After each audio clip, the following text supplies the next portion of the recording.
Our job as teachers is to help students become independent. If they're reliant on us as their only source of learning, that won't happen. In the age of Google, our role is shifting away from delivering content towards guiding students to use and apply new knowledge in different ways. We're still obliged to shape and design learning experiences, but increasingly we're doing this from the side of a student's desk rather than the front of the classroom. This teaching style is extremely effective for project-based learning, where students construct their own meaning through creating something new. But it can also deepen learning during research, classroom discussions, and even lectures. Socratic discussion can guide a student to discover meaning and can help us understand our students' thought processes better. Good questions act like stepping stones, giving a student direction and foundation to form their own understanding without giving them the answers.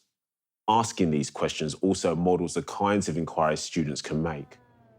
Move them towards more independence in small groups or class discussions where they're asking the questions.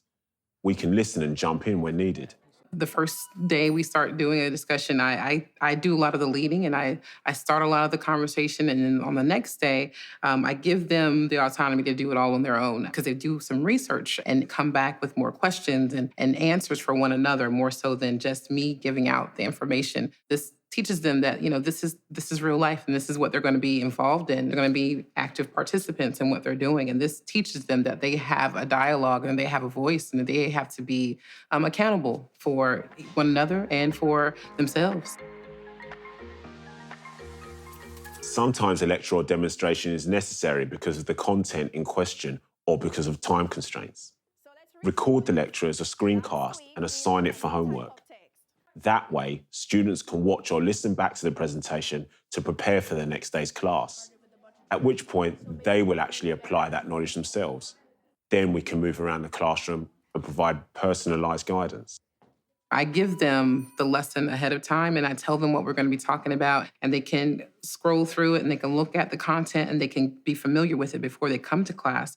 And when we come to class, we have all this rich context and we have this rich conversation about what they've seen and what they've read. And sometimes they have the interaction with their parents and they talk about it with their parents. And that brings in another element into the classroom too, because not only are they talking with me, but they're talking to other people about this. And it's like it's a whole other world has opened up for them because they're able to see things that they may not have seen before. Old habits die hard. Our students might be used to receiving knowledge rather than constructing it themselves. So we may need to scaffold to help them develop confidence over time. Teach them to fish around for information and answer their own questions and offer just enough support throughout the process. In this way, we build student capacity over time and are able to reflect on our own involvement by asking ourselves, are they ready for me to get out of the way?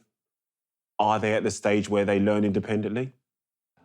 Global citizens learn best in classrooms where teachers act as guides, because when students are able to take control of their own learning, apply their skills and learn from mistakes, they grow as individuals, both inside and outside the classroom.